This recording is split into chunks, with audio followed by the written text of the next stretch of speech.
کے اندر مسلم حکومت نہیں بنانا چاہتے تھے، ملک کے اندر ملک کے بسنے والے ہندو اور مسلمانوں کی ملی جلی حکومت بنانا چاہتے تھے۔ انہوں نے جس سیکولرزم کے خواب کو دیکھا تھا، آج ملک کے اندر فرقہ پرست طاقتیں سیکولرزم کے لفظ کو ملک کے دستور سے نکال کر پھینکنا چاہتی ہیں۔ ہمارے اکابر نے ملک کے اندر سیکولرزم کا تصور دیا ہے۔ کون مائی کا لال ہے جو اس تاریخ کا مقابلہ کر لے یا اس کو نکیر لے؟ کوئی نہیں کر سکتا، انکار نہیں کر سکتا۔ یہ تھی ہماری تاریخ۔ حضرت شیخ الہند رحمۃ اللہ علیہ جب سعودی عرب سے طائف سے گرفتار کر کے اپنے ساتھیوں کے ساتھ مصر بھیجے گئے اور مصر سے اٹھا کر کے ان کو مالٹا کی جیل کے اندر بھیج دیا گیا، کانگریس کے لوگ جانتے تھے ان کی اس تاریخ کو۔ کوئی اور مائی کا لال ہندوؤں کے اندر نہیں ہے جس نے ملک کی آزادی کے لیے یہ قربانی دی ہو کہ 7 سمندر پار 4 سال اس نے انگریز کی قید بامشقت کو کاٹا ہے۔ اگر کاٹا ہے تو دارالعلوم کے طالب علم نے کاٹا ہے۔ 5 طالب علم ہیں، شیخ الہند رحمۃ اللہ علیہ دیوبند کے طالب علم ہیں، ان کے 4 شاگرد ہیں، مدنی ہیں، مولانا عزیر گل ہیں، میرے تائزاد بھائی مولانا وحید احمد ہیں، اور اس کے ساتھ ایک غازی پور کے تھے حکیم نصرت حسین، وہ بھی دارالعلوم کے طالب علم تھے۔ اور حکیم نصرت حسین غازی پوری وہیں انتقال ہو گیا۔ جب بیمار ہوئے اور یہ بات طے ہو گئی کہ اب یہ نہیں بچ سکتے، تو سنو، انگریز نے کہا کہ ہم آپ کو اجازت دیتے ہیں، آپ چاہیں تو ہندوستان چلے جائیں۔ کہا نہیں، میں مالٹا میں آیا ہوں، مرنے کے لیے آیا ہوں، میں یہاں مر جاؤں گا، ہندوستان نہیں جاؤں گا۔ ملک کی تاریخ ہے، ان کے قبر ہے مالٹا کے اندر۔ کوئی مائی کا لال ہے جو یہ بتائے کہ اس کی تاریخ کیا ہے؟ جو دارالعلوم دیوبند کی تاریخ ہے، یہ ہے وہ دارالعلوم دیوبند۔ حضرت شیخ الہند رحمۃ اللہ علیہ فرماتے ہیں کہ حضرت نانوتوی اور بزرگوں نے دارالعلوم دیوبند کو مجاہدین آزادی ہند پیدا کرنے کے لیے بنایا تھا۔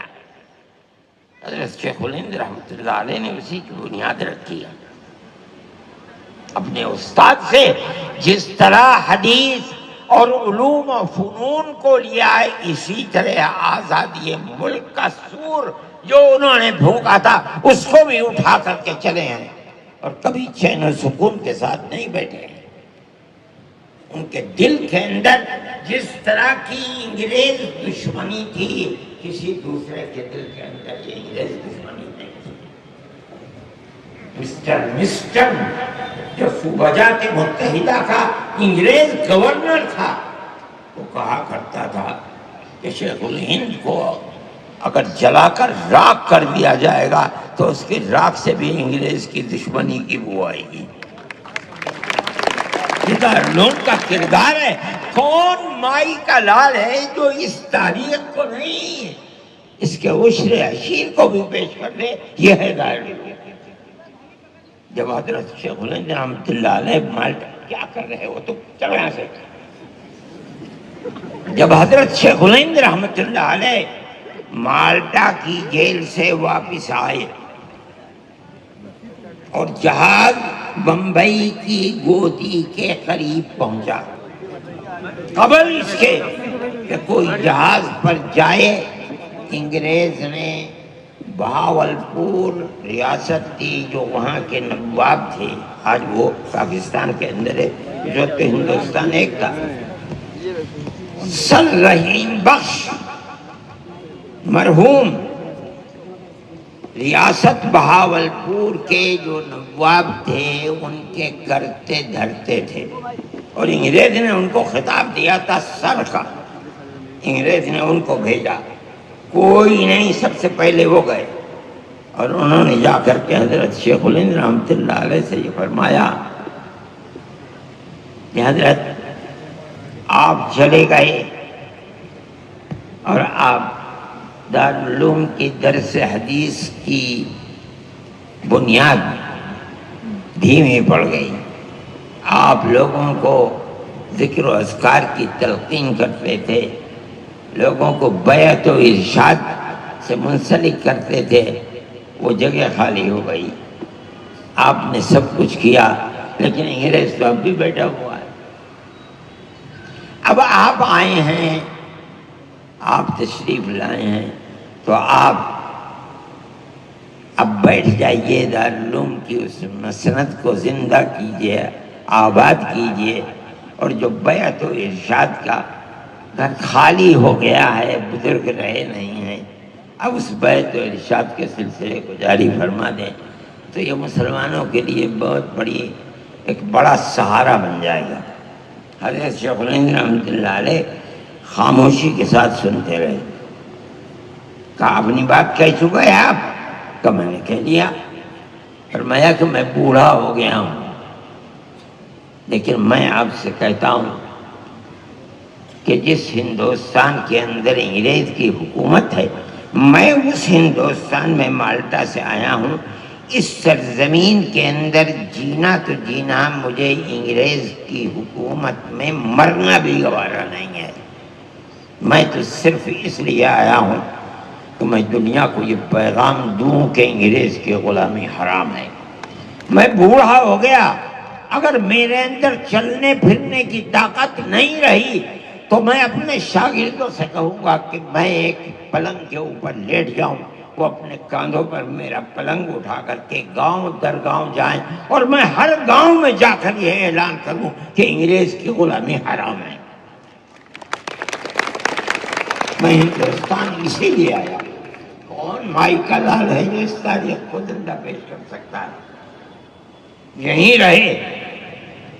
جمعیت علماء کا پہلا صدر، مستقل صدر، مالٹا سے آنے کے بعد حضرت شیخ الہند رحمۃ اللہ علیہ کو بنایا گیا.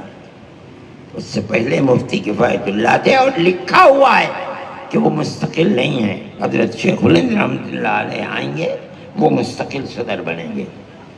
جو سب سے پہلا اجلاس ان کے آنے کے بعد دلی کے اندر ہوا ہے،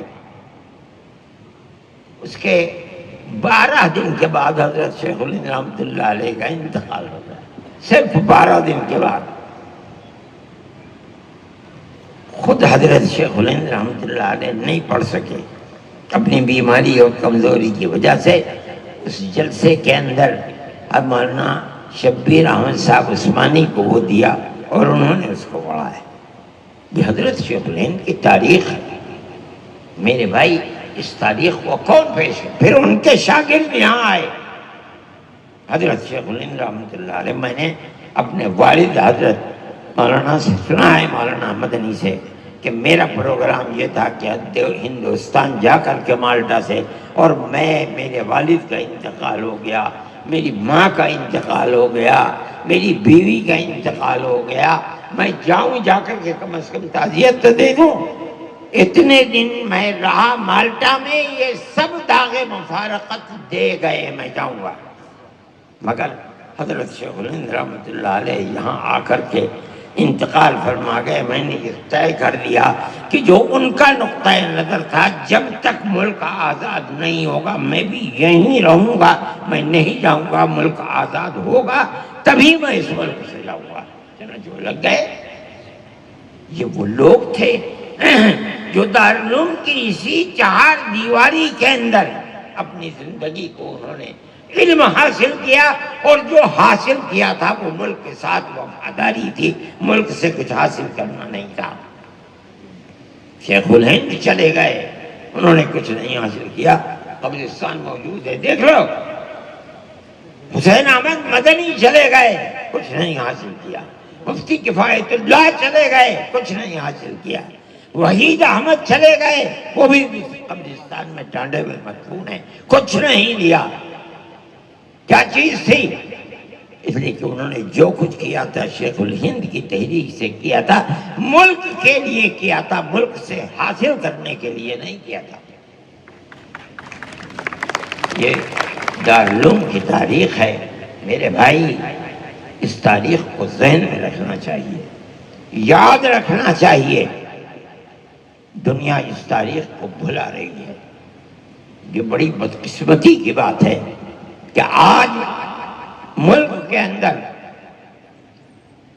فرقہ پرستی کی جو طاقت ابھری ہوئی ہے، وہ مسلمان جس کی تاریخ یہ ہے جس کو میں نے آپ کے سامنے بیان کیا، اس مسلمان کو دہشت گرد بتاتی ہے۔ آج بھی میں نے اخبار کے اندر دیکھا جس کے اندر کہتے ہیں کہ 80% مسلمان ملک کے اندر دہشت گرد ہیں۔ ارے پاگل، تم نے ملک کی تاریخ کو کیا جانا ہے؟ وہ مسلمان جس کی تاریخ یہ ہے جو میں وہ ملک کا دشمن اور دہشت گرد ہوگا؟ جس کو چاہتے ہو پکڑ کر جس طرح چاہو جیلوں کے اندر بند کر دو، تمہاری دہشت گردی ہے یہ۔ فرقہ پرست طاقتیں دہشت گرد ہیں۔ ہندوستان کے اندر مسلمان کی تاریخ یہ ہے، جس کو دیکھنا ہے وہ آئے اور دارالعلوم دیوبند کو دیکھے، اس کی تاریخ کو پڑھے اور دیکھے کہ مسلمان اور ان کے باپ دادا کس طرح ملک کی آزادی کے لیے قربان دینے والے تھے، جنہوں نے ایک پیسہ بھی ملک سے نہیں لیا۔ اس کو سمجھنا چاہیے۔ آج کی جو صورتحال ہے، جب ملک آزاد ہوا تو ملک کی دستور سازی کی جو کمیٹی تھی، مولانا حفظ الرحمان صاحب جو جنرل سیکریٹری جمعیت علماء کے تھے، اور دارالعلوم کے فرق تھے، مولانا ابوالکلام آزاد تھے مولانا، اگرچہ دارالعلوم کے پڑھے ہوئے نہیں تھے، مگر جمعیت علماء ہند کی ورکنگ کمیٹی کے ممبر تھے، ملک کی دستور ساز کمیٹی کے یہ دونوں ممبر تھے۔ جیسے جیسے ملک کی آزادی قریب آتی رہی، یہ لوگ سمجھتے تھے کہ کیا ہو رہا ہے، جمعیت علماء برابر موتی لال نہرو سے، گاندھی جی سے برابر یہ عہد لیتی چلتی تھی کہ ہمیں بتاؤ اور عہد کرو کہ ملک آزاد ہوگا تو ملک کا دستور سیکولر دستور بنے گا، جس کے اندر مسلمان کو اپنے مذہب کے ساتھ زندہ رہنے کا حق ہو، اور برابر ورکنگ کمیٹی یہ عہد کرتی چلتی ہے کہ ملک کے اندر ہندوستان میں گورنمنٹ بنے گی تو ملک کا دستور سیکولر دستور ہوگا، اور ہندوستان ملک کے اندر اقلیتیں اور خاص طور پر مسلم اقلیت اپنے مذہب کے ساتھ زندہ رہے گی۔ میں آپ کو اس زمانے کی ایک چیز جو حضرت رحمۃ اللہ علیہ کے قلم سے لکھی ہوئی ہے، میں آپ کو پڑھ کر سناتا ہوں، آپ یہ سنیے۔ ہری پور ضلع سورت کا اجلاس عام منعقدہ 19، 20، 21 فروری میں اس تحفظ کو ذیل کے الفاظ میں پاس کیا گیا ہے۔ کانگریس کا اجلاس ہے۔ ورکنگ کمیٹی نے اکتوبر 1937 میں، کانگریس کی ورکنگ کمیٹی نے کلکتے کی میٹنگ میں اقلیتوں کے حقوق پر جو تجویز پاس کی تھی اسے یہ کانگریس منظور کرتی ہے، اور نئے سرے سے اعلان کرتی ہے کہ ہندوستان کی اقلیتوں کے تمدنی، مذہبی اور لسانی حقوق کی حفاظت کرنا کانگریس کا پہلا فرض اور بنیادی پالیسی ہے۔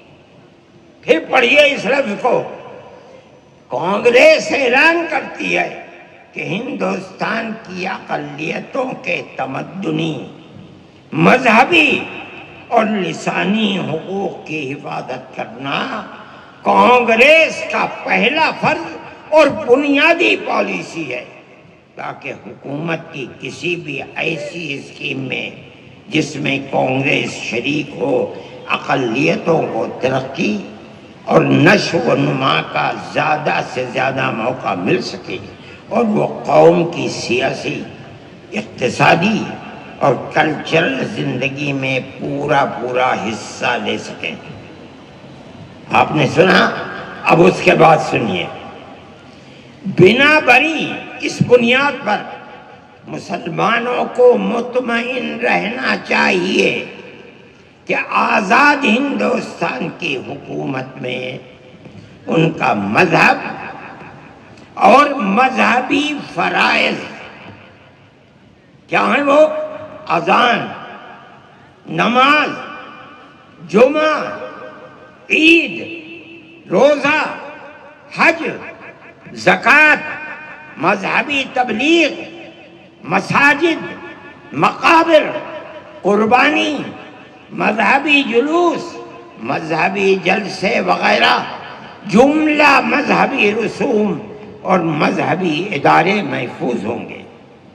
اور اسی طرح ابھی اور سنیے، اور اسی طرح ان کی تہذیب، ان کا تمدن، ان کے تعلیمی ادارے، خانقاہیں، امام باڑے، عیدگاہیں، تکیے، کربلائیں، آثار قدیمہ، اوقاف وغیرہ سب محفوظ ہوں گے۔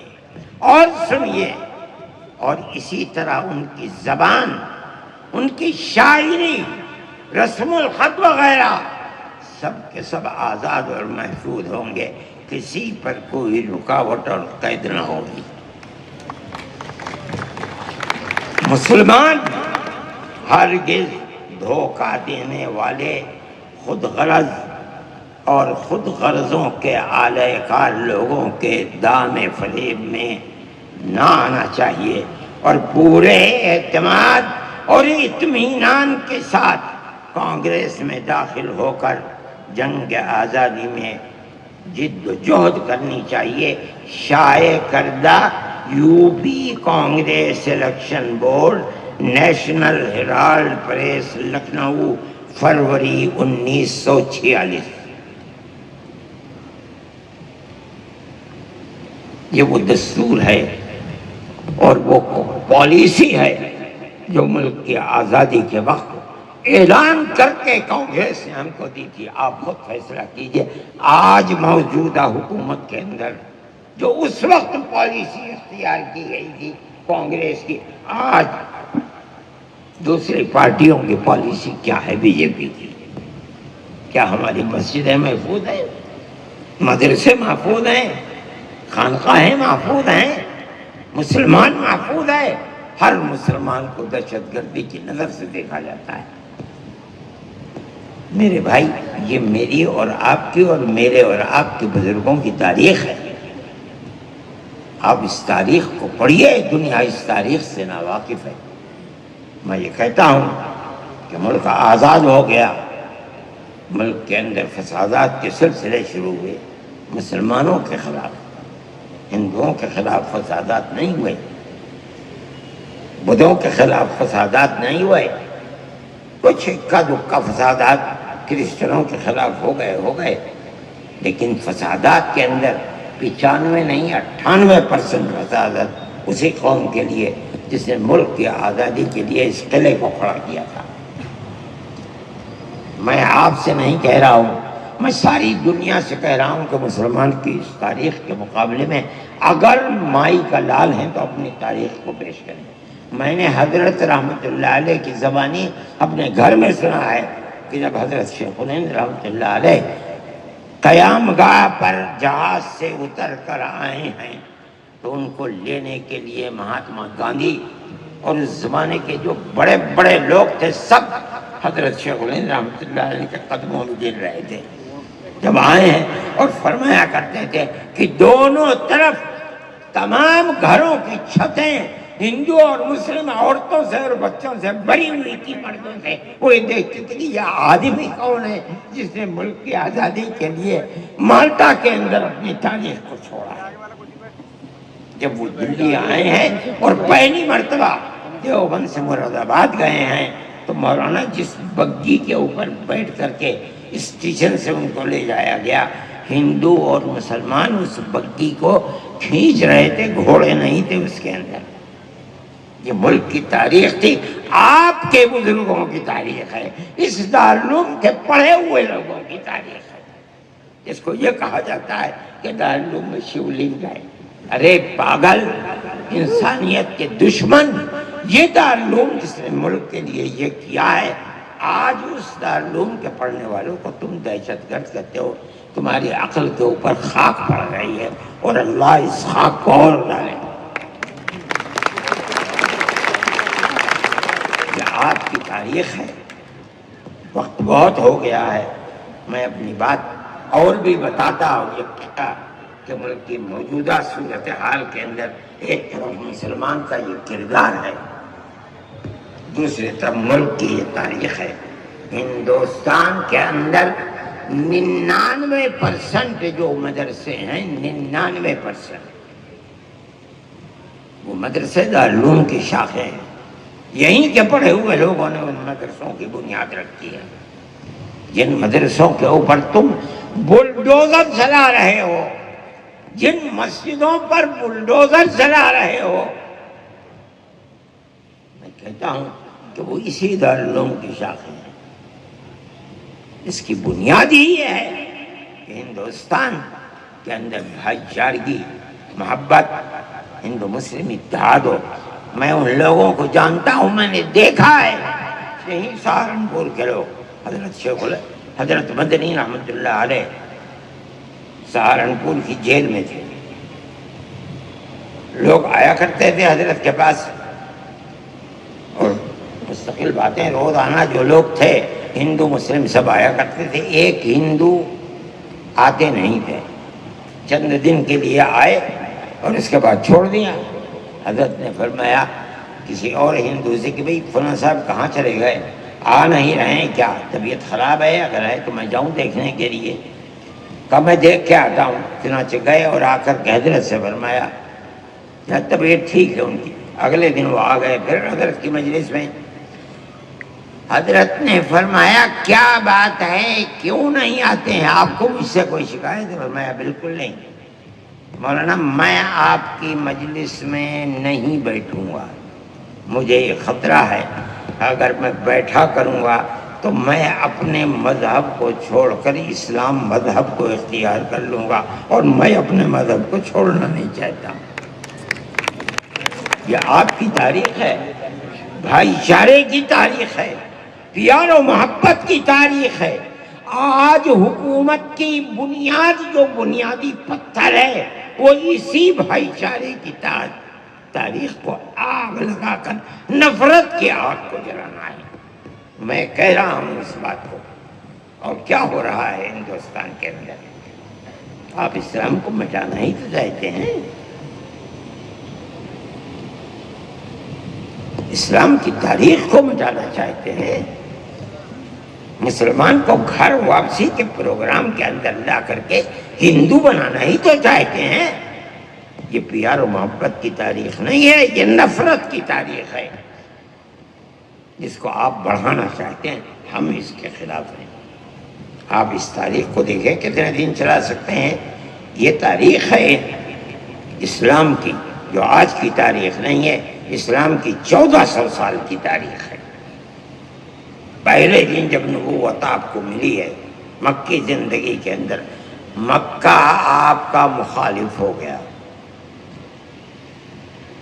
13 سال وہاں گزار کر جب اتنی زمین تنگ ہو گئی کہ فیصلہ کر لیا گیا کہ آج گھر سے نکلے محمد علیہ السلام کو قتل کر دو، اللہ نے انہی کے درمیان سے نکالا۔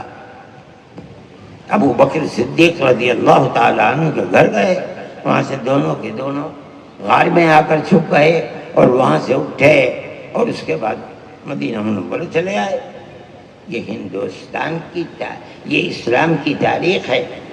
مکہ معظمہ کے اندر سے آئے مدینہ منورہ، آپ کو زہر دیا گیا، جادو کیا گیا وہاں، آپ کے اوپر سے پتھر ڈال کر یہودیوں نے آپ کو قتل کرنا چاہا.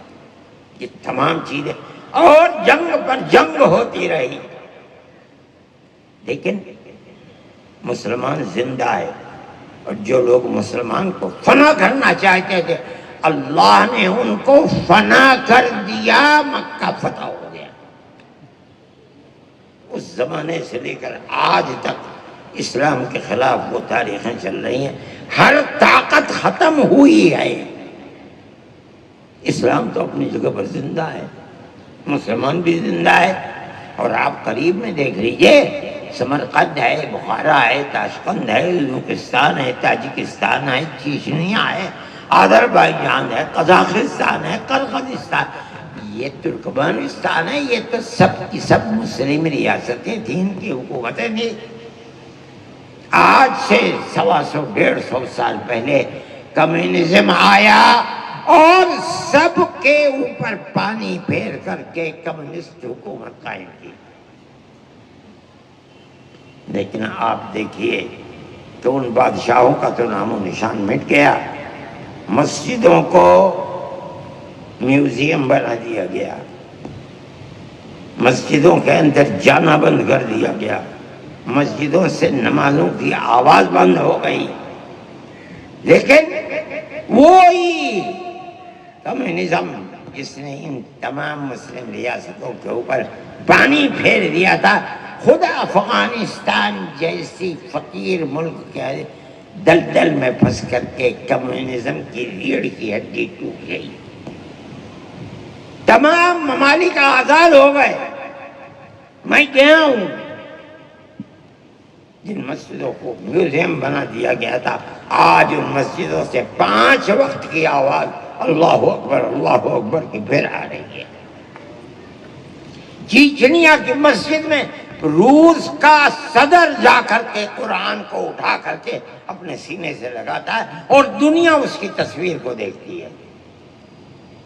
میں کہتا ہوں کہ جن طاقتوں نے اسلام اور مسلمانوں کو مٹانا چاہتا تھا، اللہ کا وعدہ ہے یریدون ان یطفئوا نور اللہ بافواہہم ویابی اللہ الا ان یتم نورہ ولو کرہ الکافرون. سب طاقتیں مٹ گئیں، اسلام تو اپنی جگہ پر زندہ ہے. اور میرا ایمان ہے، میرا دعویٰ ہے کہ قیامت کے قریب تک اسلام اسی طرح زندہ رہے گا. جو طاقتیں آج ابھر رہی ہیں اور اسلام کو مٹانا چاہتی ہیں، انشاءاللہ وہ طاقتیں مٹ جائیں گی، اسلام زندہ رہے گا. میرے بھائی، میں پھر کہتا ہوں کہ گھر واپسی کے پروگرام کو ختم کرو، پیار و محبت کی زندگی کو پھر اٹھاؤ، اپنی اس تاریخ کو زندہ کرو. ملک بھی زندہ رہے گا، ملک میں بسنے والے بھی زندہ رہیں گے. اور اگر تم اس کے خلاف چلو گے تو اللہ کا فیصلہ، میرا ایمان ہے، میرا عقیدہ ہے کہ اللہ کا یہ فیصلہ ہے کہ اسلام کو زندہ رکھنا ہے. اسلام زندہ رہا ہے، اسلام زندہ ہے، اسلام انشاءاللہ زندہ رہے گا. میرے بھائی، یہ تاریخ ہے ہماری اور آپ کی. ہم اس تاریخ کو زندہ رکھنا چاہتے ہیں اور ہم یہ سمجھتے ہیں کہ ہماری یہ تاریخ انشاءاللہ اللہ چاہے گا تو زندہ رہے گی. اقبال کے جو شعر کو پڑھا تھا، میں اس شعر کو، کچھ بات ہے کہ ہستی مٹتی نہیں ہماری، کچھ بات ہے کہ ہستی مٹتی نہیں ہماری، صدیوں رہا ہے دشمن دور زماں ہمارا. اس وقت سے لے کر آج تک دشمن رہا ہے. اقبال صحیح کہتے ہیں، کچھ بات ہے کہ ہستی. بات کیا ہے؟ اللہ کا وہ وعدہ ہے جو قرآن کے اندر کیا ہے، یریدون ان یطفئوا نور اللہ واللہ متم نورہ. اللہ اپنے اس نور کو یعنی اسلام کو پورا کرتے رہے گا. اور ہمارا عقیدہ ہے، حضرت محمد صلی اللہ علیہ وسلم نے فرمایا ہے کہ جب قرب قیامت ہوگا اور دنیا اللہ اللہ کہنے والا کوئی بھی زمین میں نہیں رہے گا، قرب قیامت میں ان لوگوں کے اوپر قیامت آئے گی.